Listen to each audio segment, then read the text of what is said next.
you're reading. I like that. I have a story to tell you.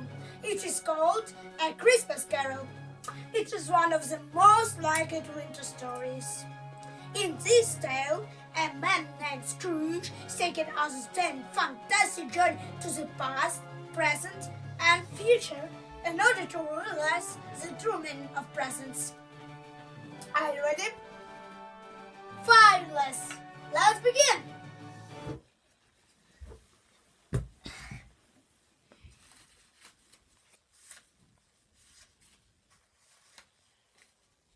One Christmas Eve in the city of London, a greedy old man named Mr. Scrooge was counting his money when the door opened and a blaster's cold put down his pants. "Merry Christmas," said his nephew friend. "I'd like to invite you to our house for a Christmas party."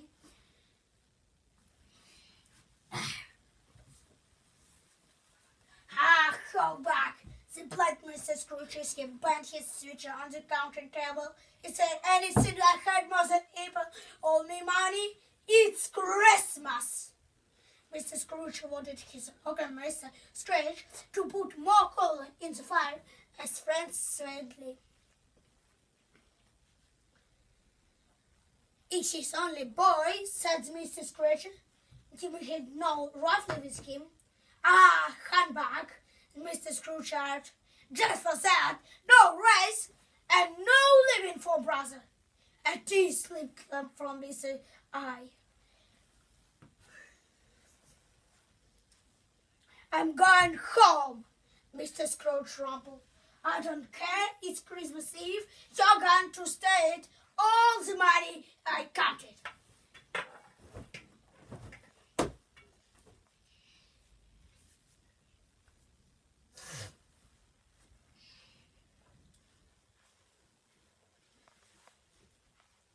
Outside, the people of London were rushing everywhere with packages, and future anywhere was jars, asking Mr. Scrooge to do to orphanage. "Bah, ha, ha," Mr. Scrooge replied. "Nobody deserves money for nothing."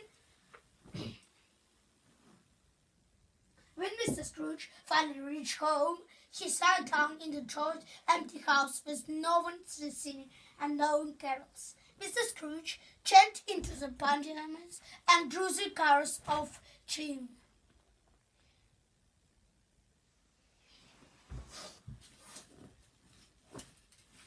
As he blew his candle, Mr. Scrooge a cloaking nose in the hallway. "Who's there?" he called. No one answered.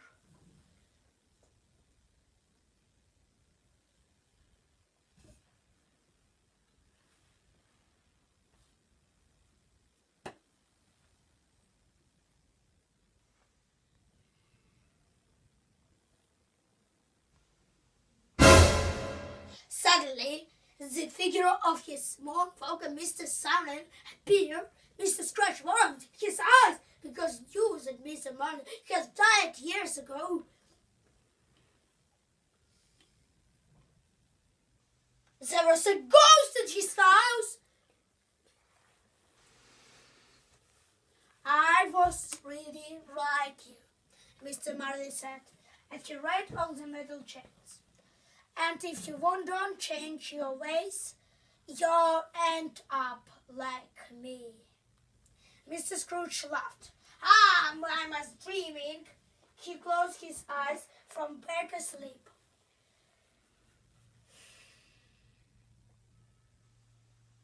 When the clock chimed one, another ghost appeared and walked up in the Scrooge. "I'm the ghost. Risk is past," said the strange-looking figure. This time the ghost carried him out the window and walked over the Miller house.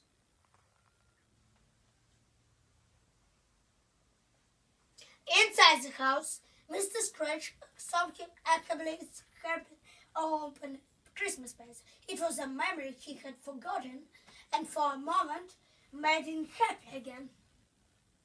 Suddenly, Scrooge realized he was smiling and quickly read that. Ha ha!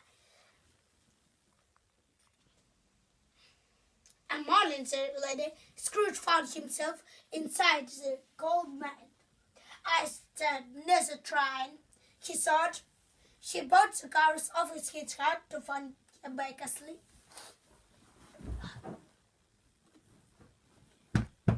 Mr. Scrooge was awakened next by another strange-looking figure. "I'm a ghost of Christmas now," said the creature, when the stone bolt of London. Outside, he heard two children walking talking. "We had announced money. The orphanage is just going to close." Scrooge around, remembering him from the stream the walkers early that day.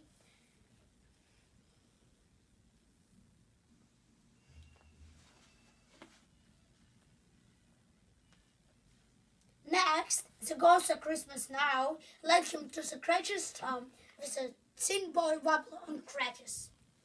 "I'm finally home," said Mr. Trudgeon as to hug him, "but I'm sorry, there will no be research here. I don't know how to find medicine for two."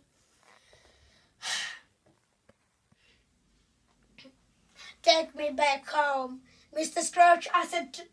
"I can't wash it anymore," says.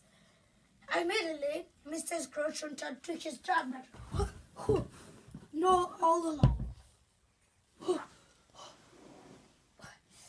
Mr. Scrooge found it to back after he saw. He thought to get a glass of water. A ghost appeared. "I'm a ghost of Christmas future," said the figure.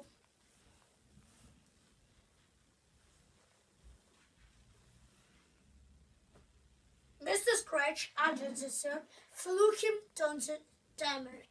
There he saw the future grave of Mrs. son Tim, but he loving family keepless cover on the grave. Tim died because his father, your worker, wasn't paid enough to buy medicine, said the ghost of Christmas future. In the corner in the cemetery, Mr. Scrooge also noticed a log in the walk carried for. He moved closer and saw it was his own grave. "Not one person had come to visit your tombstone," said the ghost. "In fact, I can't think anyone who even remembers you now."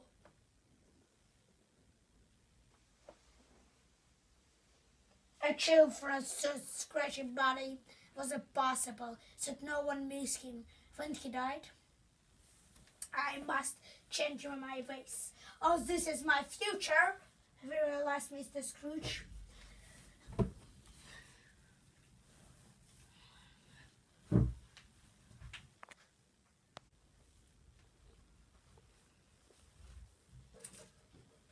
The next morning, Mr. Scrooge split out of wedding dress and his first Christmas clothes. On his way to his Christmas party, he dropped a large batch of coins at the energy steps. He also ordered 2 flaky to the Scrooge family.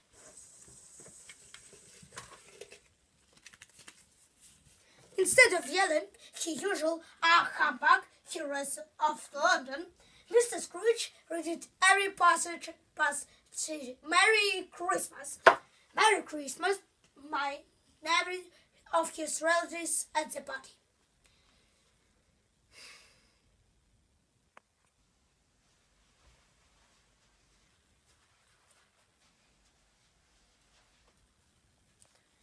From this Christmas part, Mr. Scrooge changed the future of everything.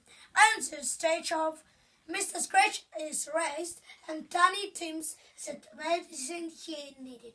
And for the Scrooge, there was cuddling child, a dog today, who doesn't remember his story.